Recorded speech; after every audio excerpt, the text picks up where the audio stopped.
I feel like I can just see your ancestors surrounding you, at your back, behind you, over you, affirming the amazing work you're doing on the lands. You know, my family was part of the Great Migration, you know, exiled from South Carolina a couple generations ago, and there's a sad joy that comes like coming back this way and thinking about what we left behind and what we're now reuniting with. So it's really, really special to be here. You want to say something?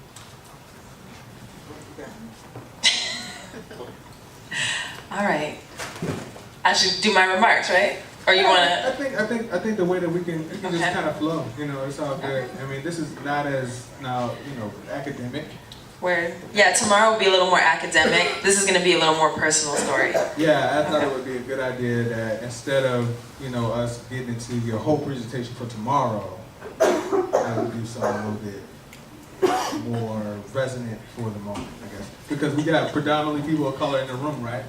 And then tomorrow we might not. So how can we, really cover some ground? Word.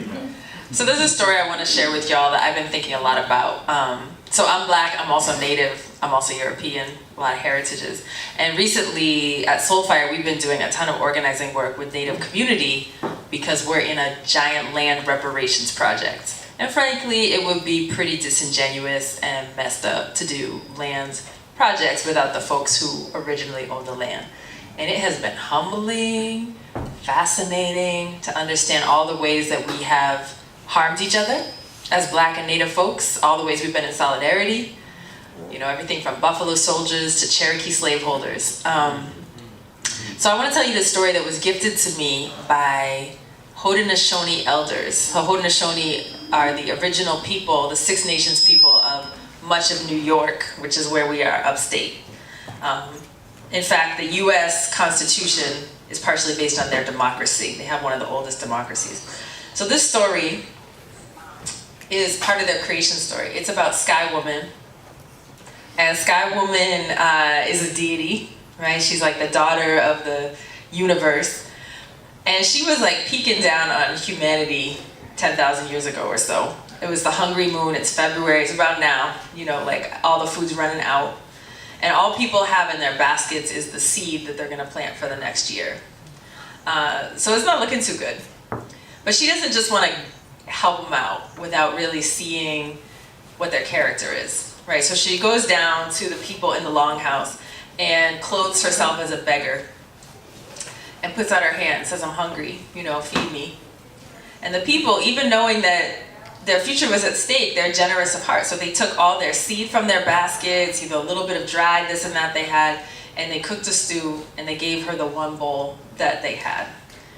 So seeing their open-heartedness, right, she reveals herself as God, as Sky Woman, and says, because you are good-hearted people, I'm gonna give you my 3 children as gifts. And my 3 children are corn, beans, and squash. Because you plant them together, right, the corn grows tall, is rich in calories and minerals, starches. It provides the support for the bean, which fixes nitrogen, provides the protein.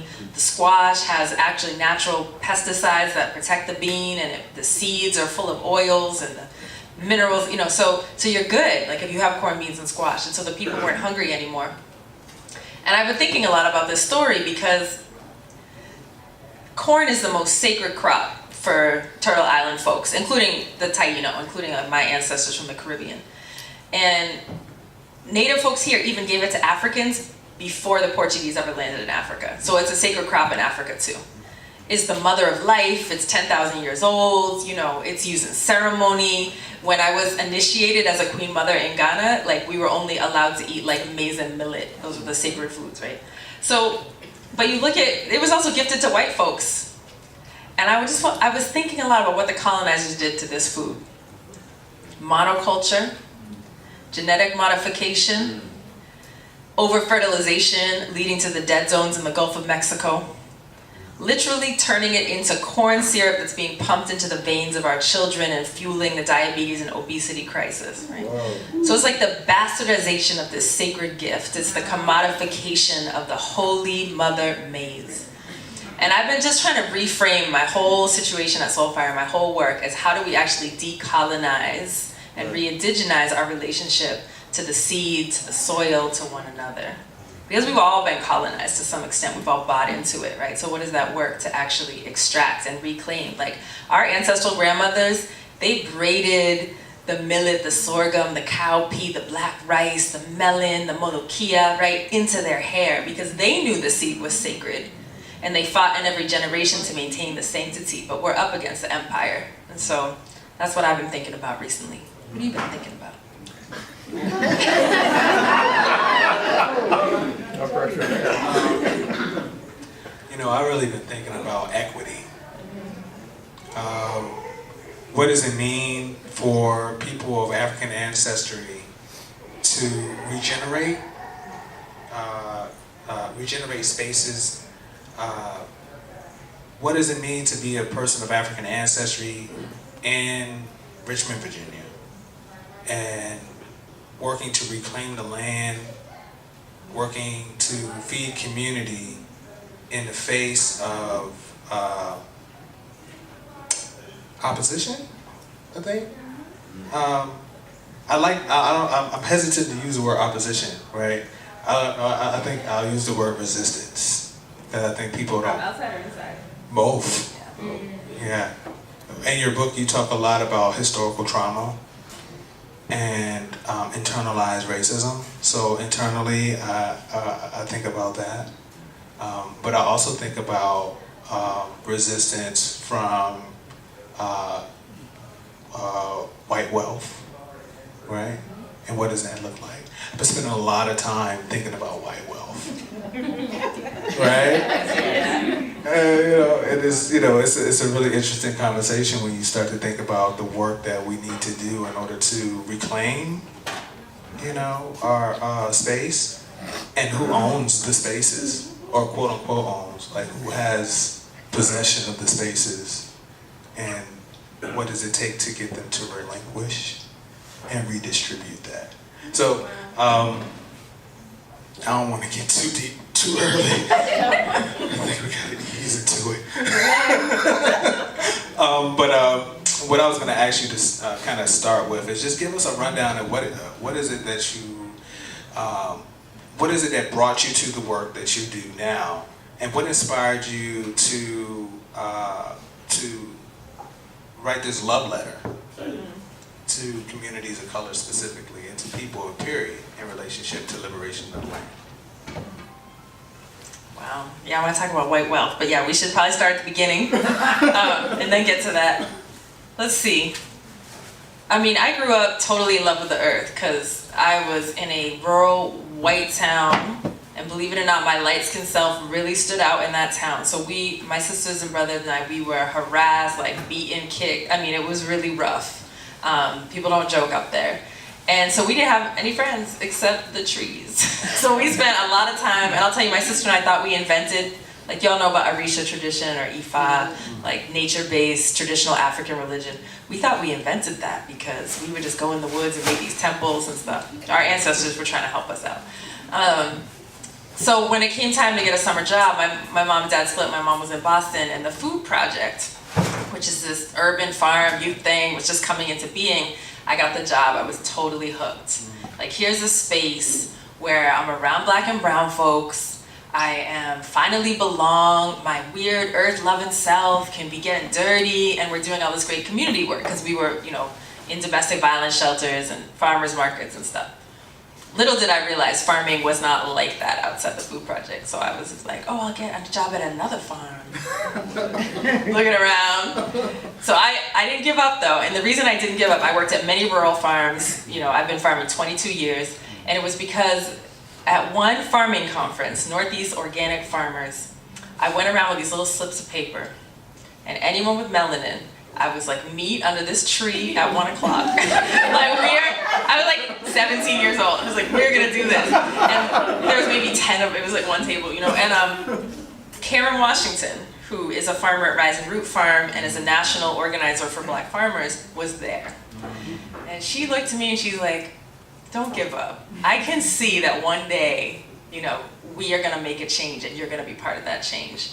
5 years later, we had the Black Farmers Conference and so on.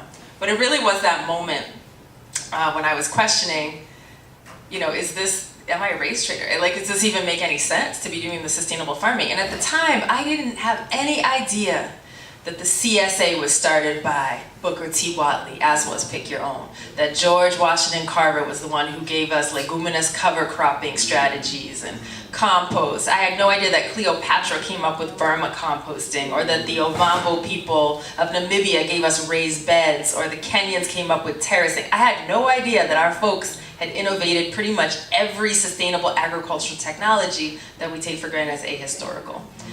So the reason I wrote the book is because in 20 years of farming, that was my journey. Eventually we started Soulfire Farm. There's 8 of us in the collective, sometimes 9, and we grow food on 5 acres. We distribute it to those who need it most. We run training programs. We organize. There's a lot we do, right? But we had to develop curriculum to train farmers in a culturally relevant way. It's all Black, Indigenous, Latinx, Asian folks who come through our farm, and we need to tell a correct narrative that centered people. So it was like really anthropological research. And it got to the point where our waiting list is 2 years long for our program. So I was like, we can't gatekeep that knowledge. We need a book so that everyone can know that we belong, And so that's why I call it a love letter, because it's really like my 16-year-old self that needed to see that, to know that I belonged on the lands, that it was my rightful place, my heritage, to have agency on the land. So love letter for my 16-year-old self and all y'all too. Yes. So tell us a little bit about Soulfire and the trainings, because I think when I first heard about your work, that was one of the things that struck me deepest, is that it's beyond just practical application. There's also this element of personal development. This seems to be a very spiritual work in relationship to people coming to grips with some of these ideas and intersectionalities around race and identity, and where they fit in those spaces.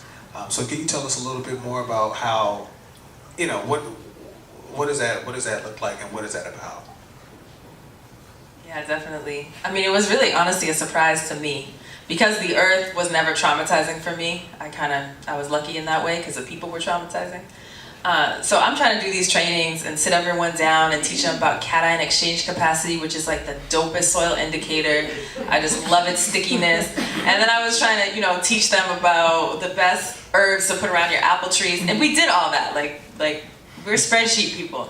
But then in the evaluations, folks would come back like, I left a toxic marriage, I was able to get off heroin, like all of these things. And I was like, it's a farming program. Like, why are you talking about your alcohol problem, And what I realized, of course, and what you probably all figured out a lot before me, is that, as Chris Bolden Newsome, who Black farmer friend of mine, Philly area, he said the land was the scene of the crime, right?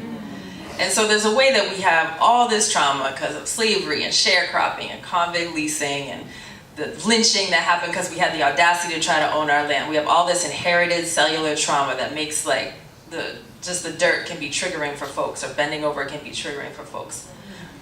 But the land was not the criminal. Right? The land actually has always been, in African cosmology, the source of wisdom and belonging and truth. Our ancestors are under the earth and the waters, Ambadlo, right? And the earth herself is an Orisha. She has messages for us. I think one way that I've tangibly experienced this is, Grandma Pine used to be short. All the trees used to be short because they didn't know how to drink rocks. They cannot do that. They can turn sun into sugar, which is amazing, but they don't know how to turn rocks into liquid minerals. Only fungus can do that, right? So Grandma Pine reached out to Brother Fungus and was like, look, I got a deal for you. I'll give you some sugar, you give me some of that mineral juice, right? And then you can spread wide and I can grow tall. And so we have this amazing network in the forest, right? It started with that exchange, and then it expanded to the internet, which is real fast under the forest, where messages and hormones get sent. And if Grandma Pine's about to die, she's gonna dump all her sugars into the network so her babies can live.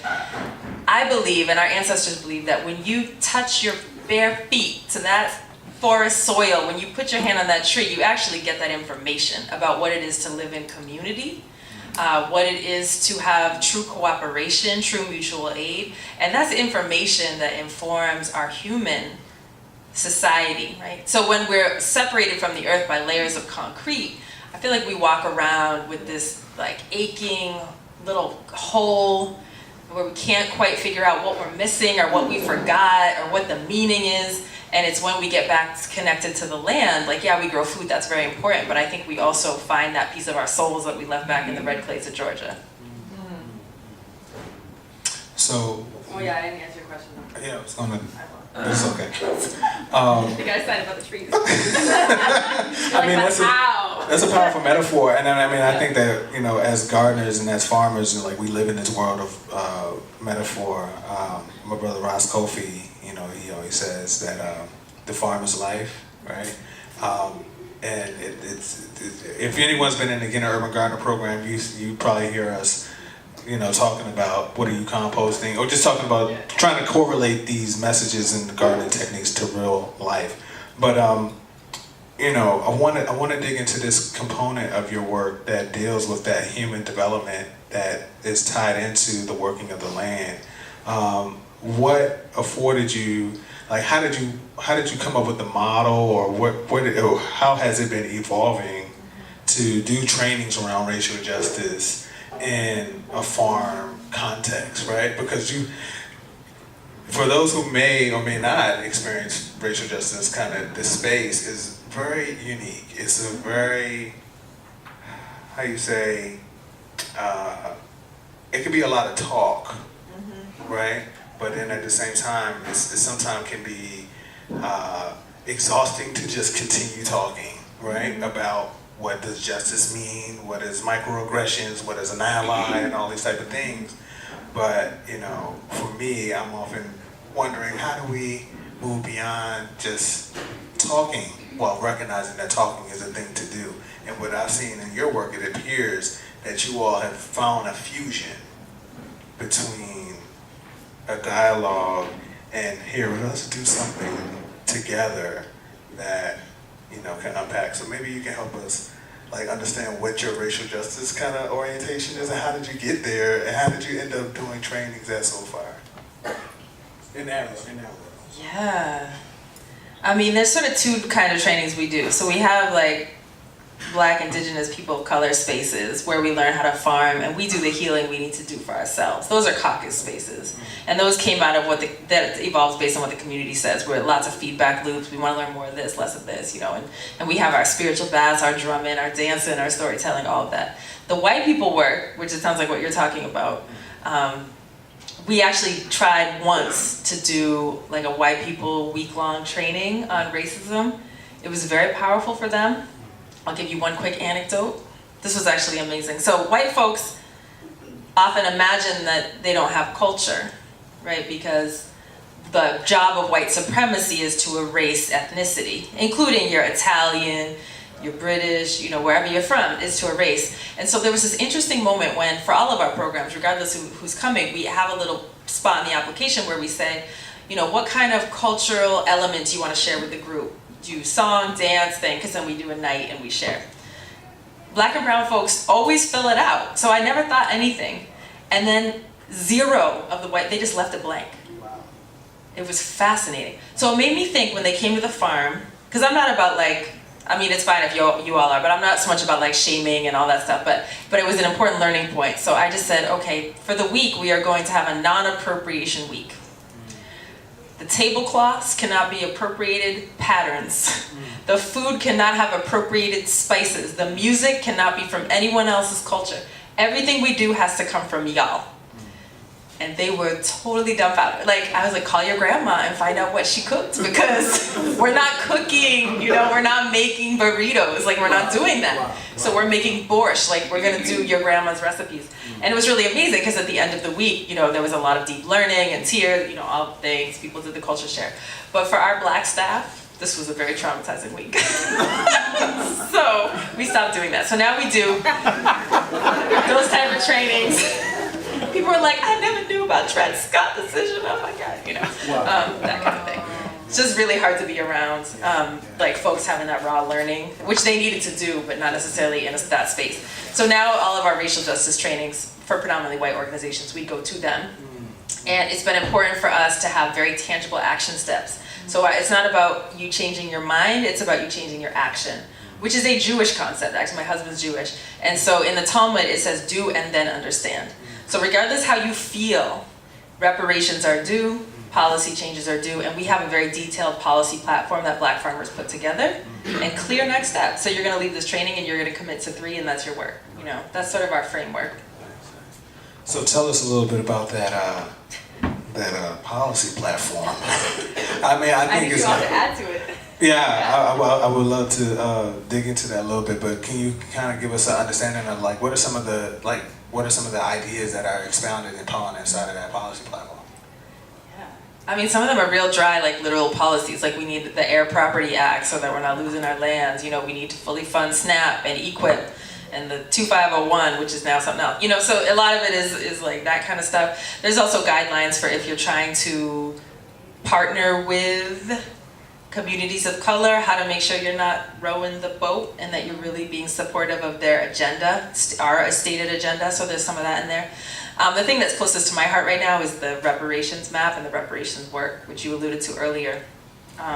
We've actually had 13 people get farms as outright donations through a reparations program. Most of them went through our program. So who gave away the land and we're like, I've got land. So the idea with the reparations map, it's very decentralized. People put their projects on there. Black and brown folks put their projects on there and what they're asking for and their contact information, or it can come through us if they don't want to share that. And then inspired people with wealth, privilege, access give the things away. And we do believe the government needs to enact whole-scale reparations, but in the meantime, this person-to-person framework has, allowed 13 Black farmers to have land. So we're very excited about that. That's powerful. That's powerful. So I have a bunch of more questions, but I don't want to absorb the entire dialogue. So Michael, if you could do me a favor, what we can do is this mic is like the talking stick. The way that we would love to see is that folks, as you have questions, thoughts, raise your hand and we'll pass you the walking stick and we'll go around and kind of banter back and forth in that regard.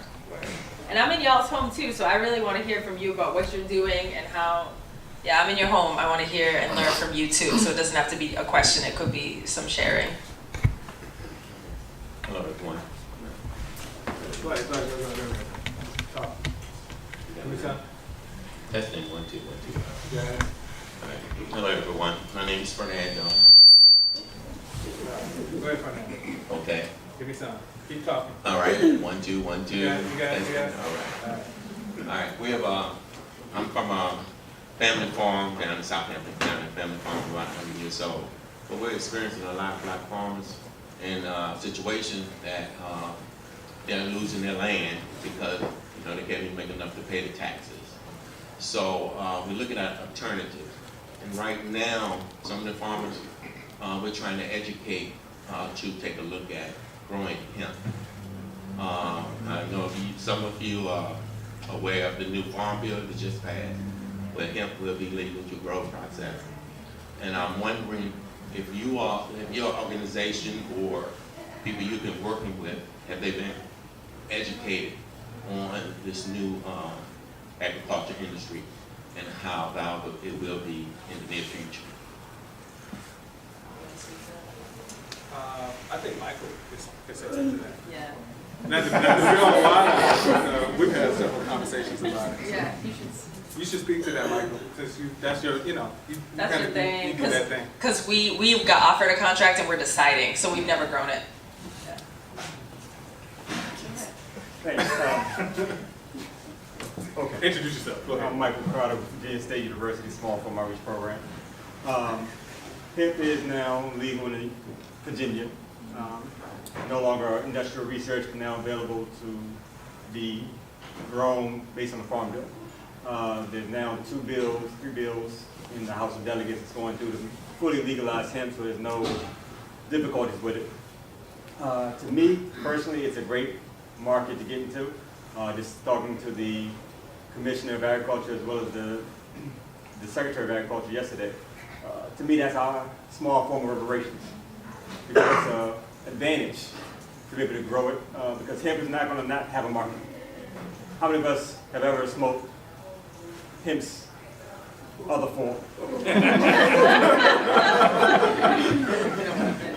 Anybody ever smelled it?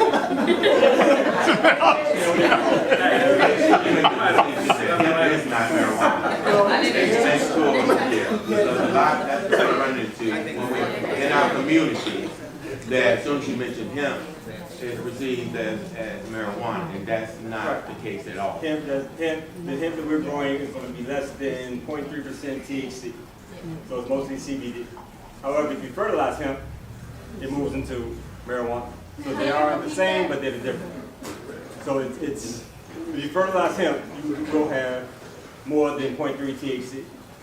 All right, but just in my conversations with the governor and some other folks yesterday, there are also 2 bills in the state of Virginia that's looking to legalize marijuana. So it's coming down the pike, even if it's not legal now, it's coming. And I encourage all farmers, especially black farmers, to get in the game. Because you don't get in the game, you're going to get closed out of the game, and you're not going to be able to take advantage of this billion, if not $1 trillion opportunity. The advantages to hemp are significant, and marijuana is really significant. And this is a sidebar to marijuana. There are strains of marijuana that come from Africa that are much more unique. There's one that comes out of Congo that has what's called THCV. The THCV does not, it suppresses your appetite, doesn't give you the munchies. And it also is good for diabetes. So it represses your appetite and it's good for diabetes. So a lot of research that can be done on the plant, through Virginia State, Virginia Tech, JMU, and others. If we get in the game, it's a great opportunity for agriculture, and especially organic agriculture. Hemp is also one of those plants that hates chemicals, metals. You have to grow it clean. You can't grow it with chemical fertilizers and things like that. Or else it's going to really disrupt the chemical compounds of the plant.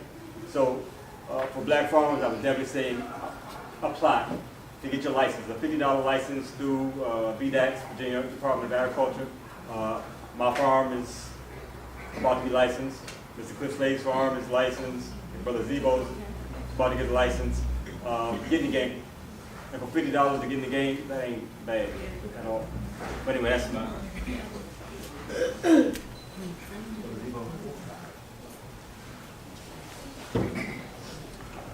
Good evening. My name is Bernard Turner. A lot of people know me as Brother Zebo. I just wanted to bring to y'all's attention that here in Virginia that we do have a Virginia minority hemp farmers group.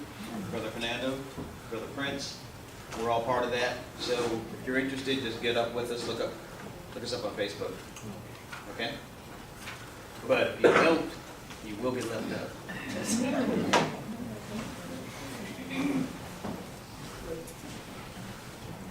Yes, I'm Cliff Slade with Slade Farms. I want to share a story with you about my application process.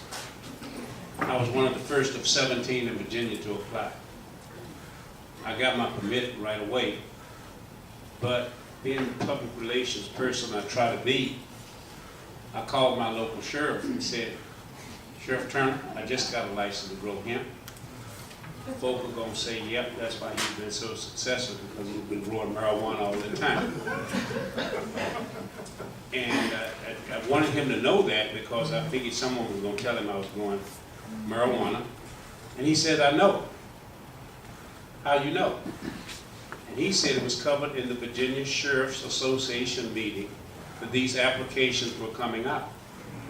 The first person they called is the local sheriff. If you have a shaded past, you may not get a permit. And they don't have to give you a reason. It'll stop right there. The other piece of advice he gave me was that hello, my name is Patrick Johnson, and I'm a small farmer here in the Richmond region. And my question is about the reparation project that you have. Are there any strings attached to this land that these folks are giving out of the generosity of their hearts, or is there some types of hoops that you got to jump through in order to avail yourself of this process. Amen. Yeah, our policy for reparations is give it away, no strings attached, no oversight. So for anyone to get involved with the reparations map as a donor, they have to adhere to that because we're not looking for white folks to try to control our projects. So absolutely. I'll add one thing to that. Out of this reparations work, we wanted to formalize it a little bit, and this doesn't impact y'all so much, but we have a land trust that we're forming together with 12 indigenous tribes in the Northeast and black farmers in the Northeast. It covers New England and upstate New York.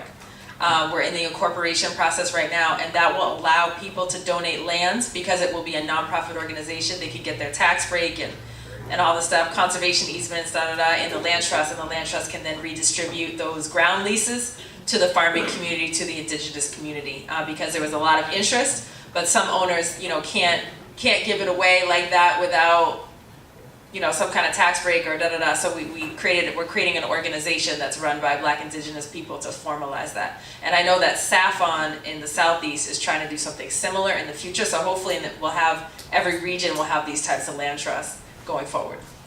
That's a very interesting point that this allows me to segue into something that's happening here in the city. The Maggie Walker Community Land Trust is an organization that in the last year was set up and designated as the city's land bank, and it operates as a land trust. So under their guise, of course, like many urban land trusts, community land trusts, their goal is affordable housing, but they are very explicit in their second priority being urban agriculture and green spaces. So if a property falls into the land bank that isn't fit for a home to be built upon, we're working with them now to try to identify what that process looks like for transferal into community ownership. And I think it's a really revolutionary opportunity because these folks were like, yo, no, we don't want to hold a lease. We want the community to own the land, so how much does it cost? How much should it, make it $1 or $200. But then also take into consideration that there may be some folks that can't own land at that moment. They might not be in a position where they feel comfortable with paying the taxes and doing the infrastructure and all that different type of stuff. So I allow that to be an option as well for a ground lease. So yeah, thank you for giving me an opportunity to segue into that. I want to ask you a question though. In your book, you talk about movement building, right? You talk about this three-tiered or this three-pronged approach to movement building, and you did do that. You talk about it as being three spaces. One, policy shifting. Two, direct action, protests. And then three, alternative institution building. So I was hoping that maybe, because in this room, I think we are a composite of all three of those spaces. We have folks that are advocates, right? Then we have folks that are policy makers, right? Or decision makers, or folks that are influencing policy. And then we have folks that are trying to develop alternative methods of engaging with the system. So I was hoping maybe you can kind of talk about where that legacy or where those ideas came from in terms of African American farmers and their relationship to the civil rights movement, things like that. How can we take lessons from those who were farmers during the 60s and 70s and allowed for many of our freedom riders and all those other things to evolve out of that. Maybe you can just chime on that a little bit. You mind?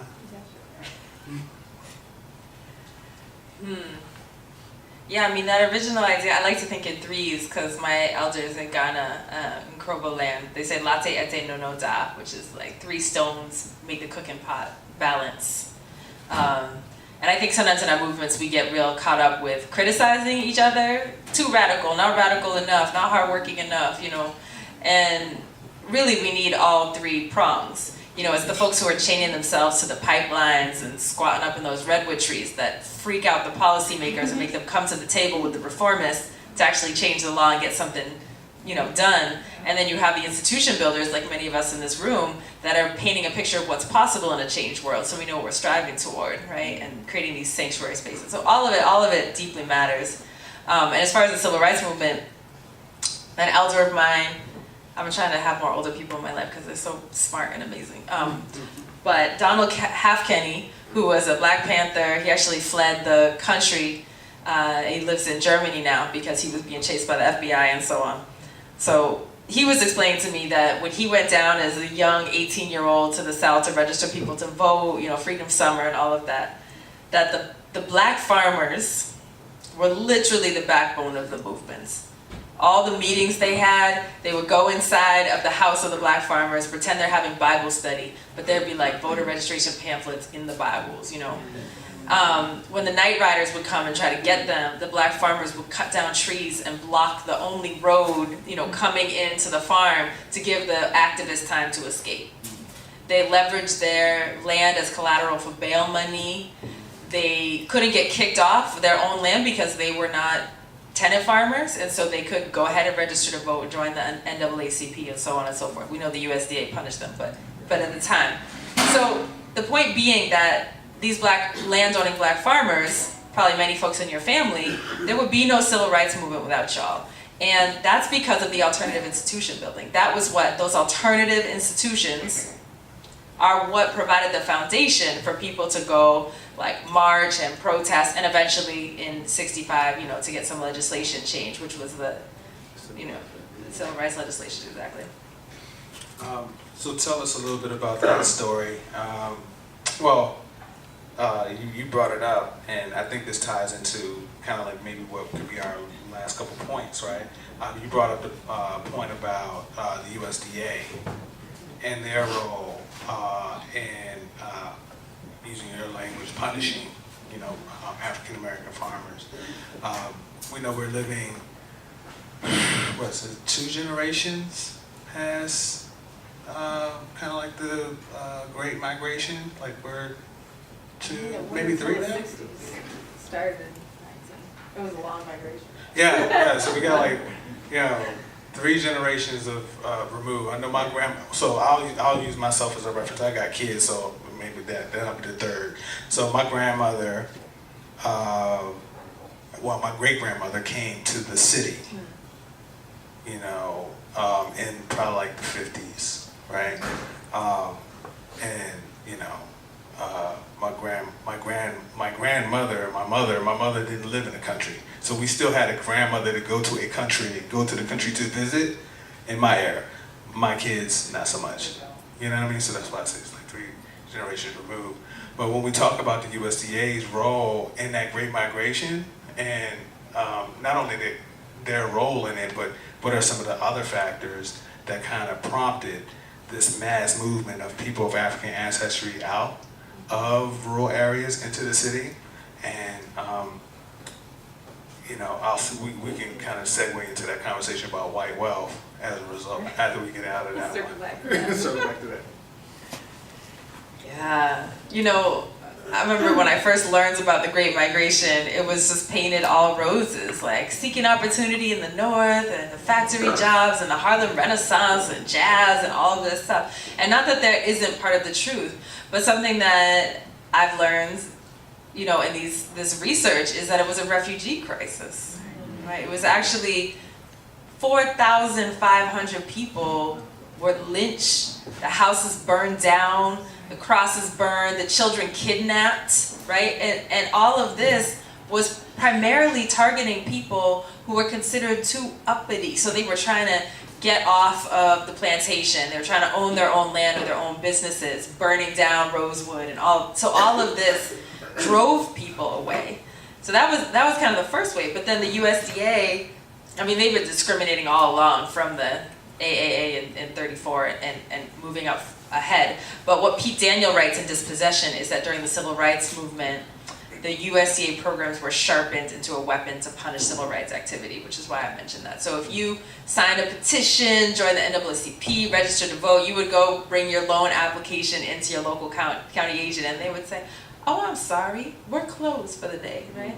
And this compounded over and over and over again to ultimately leading to foreclosures and dispossession of lands. And it's why there was a class action suit. I'm sure you know Pinkford versus Glickman. It was settled in '99. in favor of the black farmers. It was the largest civil rights settlement in the history of this country. And something amazing that's going on right now is there's a couple $1 million left of that settlement, sadly, because many of the people who had money owed to them passed away. It went on so long, right? Too little, too late. But there's a group of black farmers who've been meeting to try to create a fund from that money to support the next generation of black farmers. So we are, you know, carrying on that legacy of resistance through it. What do you think about white wealth? Well, you know, So when we talk about land ownership and dispossession, you know, one of the things that I love to like point out to people that here in Virginia, Richmond in particular, the reason why I call this ground zero, you know, I went to church. For those who are in the Rome Reveille church, it's in Carytown. So I went to Reveille for a tour. It's one of the oldest buildings in the city of Richmond. And it's also one of the wealthiest churches in the city of Richmond. So when they gave the story about Reveille, they said from this door, which is, it's hard for you to reference because you're not from the city, but from this door, you used to be able to see the James River, and that 50,000 acres was bequeathed to this original family from King George, right? And so, you know, I'm in this tour. It was with Shane. This is with our garden guides last year when we went. And I'm in the room, and I'm like, wow, 50,000 acres from Malvern Avenue. It's like 2 blocks from Broad Street, all the way to the James River, right? Was given to these people, and I was like, damn. You can't even imagine, like. You know, it's hard to imagine how much land that is. But, you know, now, because it's all built over and things like that, but you couldn't even imagine to see James River from there.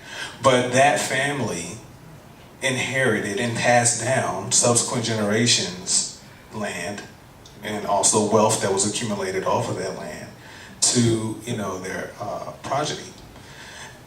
When we think about our indigenous communities here in the region, and as well as our African communities, what was their inheritance? No land, of course, right? You didn't inherit anything as a enslaved prisoner of, you know, someone's plantation home. So, you know, when I talk about white wealth, it's really funny. It's a stark reality. Sometimes when you bring out white wealth in a room, people. Like, yes, white people are wealthy. And it's not all white people, but the reality is that there are institutions. They're 16 times wealthier than black people. Thank you. According to the Pew Research Center report last year. Right. So when we enter into this conversation around equity, especially through agriculture and, you know, land, you know, I think it's important to identify like the main possessors of land, you know, being wealthy white people, not just individual families, but also institutions and corporations that are run by such. You know, it's virtually, in my opinion, it's virtually impossible for us to talk about equity, for us to talk about sovereignty, without identifying the fact that these are the obstacles that are at the door in that regard. So, you know, it's interesting to me just to see that cognitive dissonance when we call a spade and say, hey, you know, this is what happened not even a long time ago. I mean, you know, I like to start with redlining a lot of times because it's easier for folks to digest 60 years ago versus let's go back 400. But yeah, that's kind of what I think about white wealth. And I think that there's a responsibility for white wealth to be accountable to, you know, the errors, you know, of the past. It's like, we spend a lot of time as activists, community organizers, cultural ambassadors, healers, undoing the trauma that we've inherited epigenetically, financially, socially, but there's never an onus upon white wealth to do any work. And that's what I've been really trying to wrestle with. Like, what does that Rubik's Cube look like? on the opposite side of an equation, if we do all our internal work, there's still an entire segment of our population that's just been oblivious to their responsibility and role in this. So, I don't want to. I got it. Go. Okay. I have a couple questions. So, first thing, I'll ask this from a farmer perspective. Is your farm profitable? And if so, what made it profitable? I love that question. Because, I mean, something that's happened as soon as we started talking about racial justice is that people stopped asking me about soil. And I'm like, I went to school for soil science. Like, let's talk about this. So yes, our farm is profitable. It was very important to us. We started as a family farm, mixed vegetables, CSA, doorstep delivery. When we started the nonprofit in 2016, we kept the farm book separate because we did not want to be training a next generation of farmers to be grant dependent. We wanted to show them a sustainable business model, which is hard because everything's stacked against you, so no shade of anyone who's not profitable like we. The reason it is because we do everything direct to consumer, no middle people. So it's all 100% CSA. Doorstep delivery is actually cheaper than sitting at a farmer's market all day and maybe not selling. So we sell 100% of what we grow. That's part of it. The other thing is because we're committed to a low income population getting the food, we use a sliding scale model based on income and wealth. And we have about half the people below market and half the people above market in terms of what they're paying. So it balances out. We're not making a lot of money. I would say that the pasture-raised poultry has the highest margin, probably followed by some of the greens and stuff, and some of the things don't make any money, but it works out in the end. We gross $70,000, our expenses, not including labor, like $35,000, $36,000 for the 5 acres. So, in that process, did you have to educate or relearn your customer base to appreciate the food they were eating? Many times we talk about food deserts, and the reality is it's not much of a desert, it's a choice. Food is there, but what they choose to buy, the Newports and Black and Milds are there. Not too far from there is collard greens and Cheetos, but they choose, some people generally choose to buy non-healthy. Yeah, I mean, where we are is a legit food desert. I mean, there's like not even those little like produce areas in the bodega, like nothing. So yes and no. I mean, for one thing, I really do believe it's access over choice because I've experienced that when the people have the food, they'll eat the food. But we try to grow as many culturally relevant vegetables as possible. We still sneak in some weird stuff like purple kohlrabi. That's a weird thing. But our marketing strategy for the purple kohlrabi was all based on the Black Panther movie.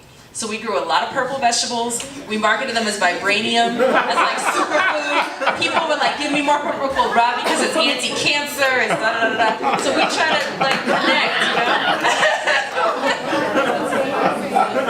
It does look like vibranium, the little purple balls. We sold all of it. Everybody wanted it. I'll ask another question. I know there's a lot of farmers in here. Anybody got another? I know there's a lot of farmers in here who are looking for greater markets. And many times we have a tough time getting black people to support black farmers. We generally put a lot of blame on USDA and others. It's like, okay, well, if you supported me, I wouldn't need to go to them. So what was your strategy to make sure people support you? I mean, I know you said about vibranium and all that, but I mean, that... No, but that was later. I mean, originally it was relationships, because we started the farm, we were living on the block in the south end of Albany, and we didn't have any good food either. And so our neighbors got together and convinced us to start the farm. And every winter, most of my time, I'm spending giving free nutrition classes in the school, at the community center, talking in churches. So it's very much, it's a marketing and community service strategy. So I was at Kwanzaa, a couple weeks ago, like just talking to everyone, handing out samples, and then people sign up. So a lot of it is just being in the community and keeping those relationships. Hey, my name is Omari. I'm the director of an organization. I'm just going to give you a little background because you say, you're visiting. So I'm the director and founder of an organization called the Richmond Food Justice Alliance, and a lot of our members are in the room right now. And, we push for healthier food access into our communities right here in Richmond by expanding, what access truly looks like and keep being aware of the historical inequities in Richmond specifically that have driven low access to healthy food, and keeping in mind the choice, and what is guiding people's choices and things like that. And we're also a part of a larger project called the Food Justice Corridor, which is aiming to strengthen the local food system, particularly community-based and with communities of color. So I'm a member of the working group for the land bank that Duron was talking about, the Maggie Walker Community Land Trust. So it was really interesting to me what you were saying about the reparations project and the fact that you guys are forming your own nonprofit. And the Alliance does a lot of community engagement work in the city, and we believe that the messages have to be unique to the audience that you're trying to direct. I think that's really great that you guys did the thing with the vibranium. I think that's really awesome. We have a project right now where we're engaging the community in a culturally relevant way like that around food policy recommendations that the city is going to adopt that are coming out of the impacted community. So that's really interesting to me. But my question is, as Duron sits on the board for the Land Trust, and I'm a member of the working group for the Land Bank, which is a component of the Land Trust. So we have been pushing the organization to flesh out what equitable land acquisition looks like. The land bank is in its first, it hasn't even been here a year yet, so we still have some work to do. But so the land trust that you guys have created, what areas, like geographically, I think you said something about northeast United States, but what areas are you do you expect to be acquiring land from, and how does that tie into the reparations project, or does it? And because I'm kind of thinking, how do we apply that to urban land parcels in Richmond, and have you guys been dealing with urban land parcels, or is it just rural, and just what does that look like? Thank you so much for sharing all that. I want to learn more about all the things you're doing. We can talk about it.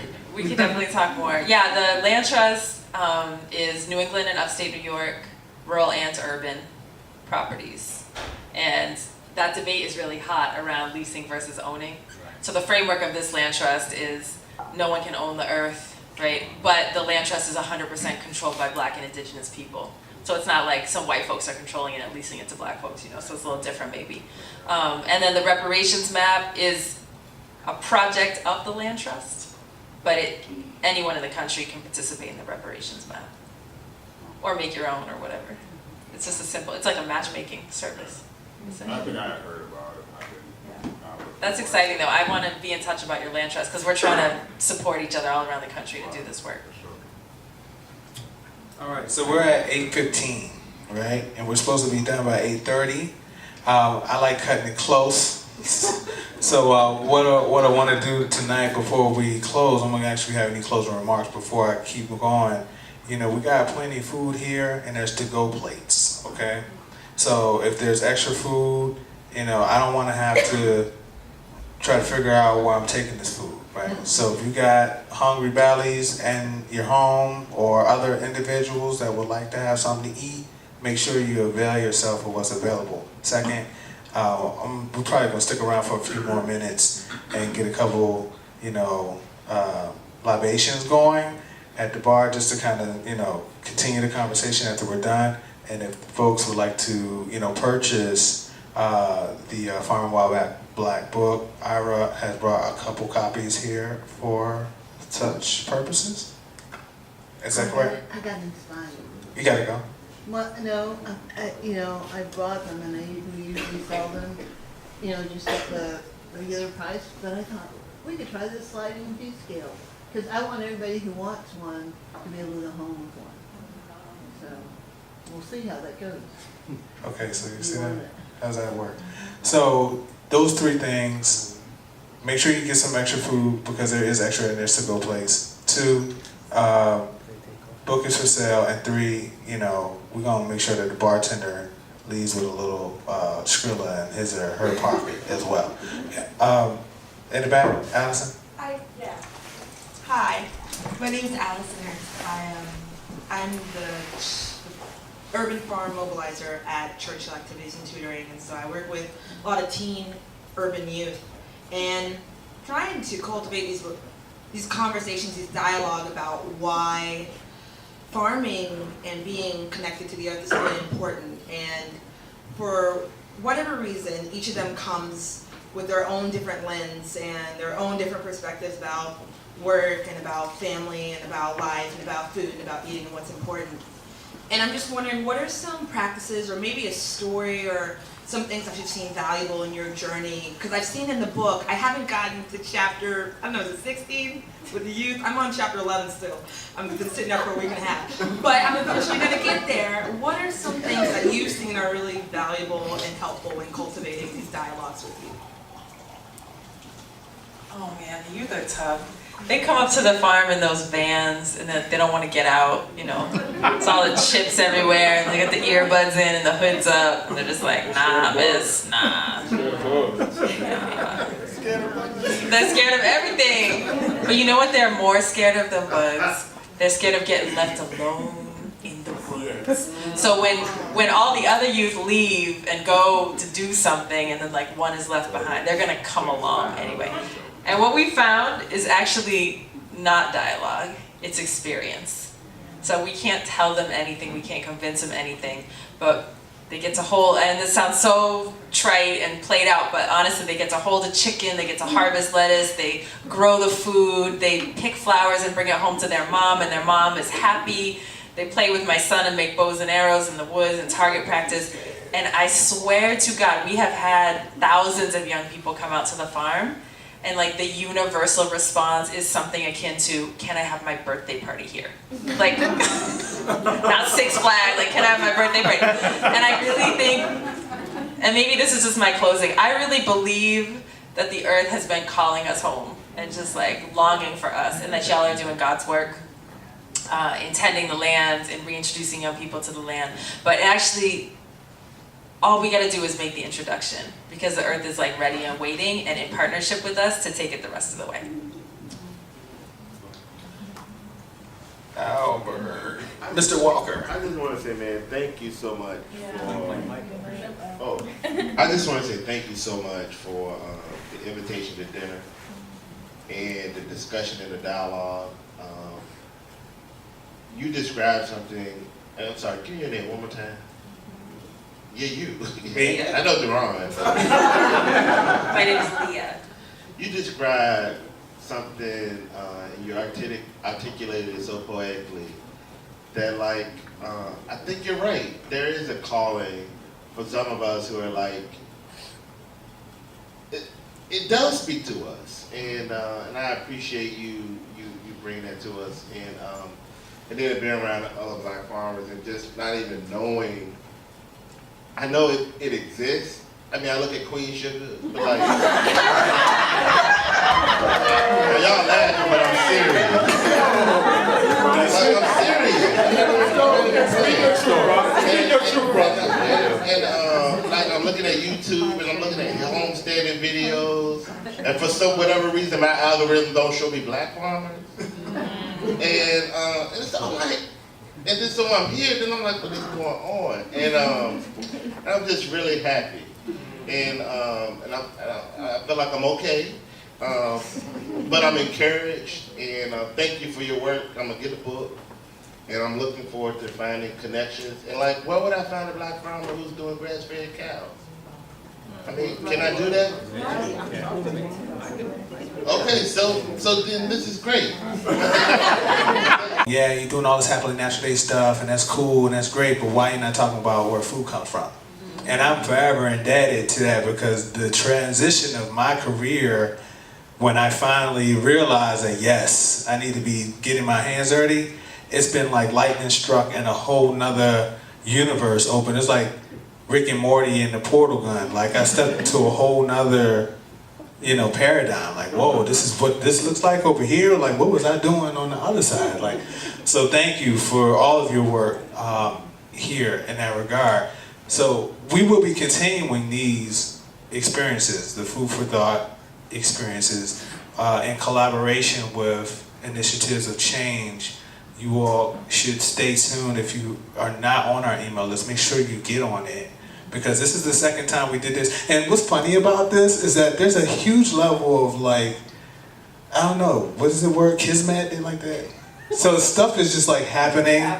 Yeah, so I'll tell you the story. When we brought Malik Yakini into town, he just happened to be at another event in Charlottesville. And we called him and said, hey, we got this idea about you doing a breakfast, can you come? Sure, why not? And then we had reached out to Leah when we found out she was coming to Virginia Association of Biological Farming. And at first it's like, I don't know if we can make it work. But then she hit me back, was like, yeah, hey, let's figure out a way we can do a dinner. So, I like to say that spirit moves through this work, and when you step out and take one step, then, you ever see the Indiana Jones last, what was the movie? What was the last one? Raiders of the Last Ark. Yeah, there's a scene in one of the Indiana Jones movies when he's trying to get the chalice from the other side of the chasm, and like he don't know. Yeah, and it's like open. He had to throw the sand, and then he took the steps, and it's like that's kind of what this work is like. You don't really know if there's a floor. You gotta step out there and find your footing. So, when you do that, the Creator will meet you on the other side. So, with that being said, if there are any other remarks, please, let's save them for more intimate dialogue. Come get a book. We'll be signing books. Thank you all for coming tonight, and give yourselves a round of applause for being with us. So very thankful. And shout out to all of the Lewis Ginner staff that came. Raise your hand if you're here. Tanisha, Randy, Jonah, and our executive director, Shane Tippett. Without him, I wouldn't be doing a lot of this work. So yeah. Shout out to the chefs. Yes, indeed. Brother Chris Brooks is here, right? Who's one? I wonder where they are. So before we leave, if y'all can go check out and get a drink and thank the chef yourself personally for the food, I'll be so enthusiastically thankful and appreciative of you giving that energy out. Y'all have a great night. Love y'all.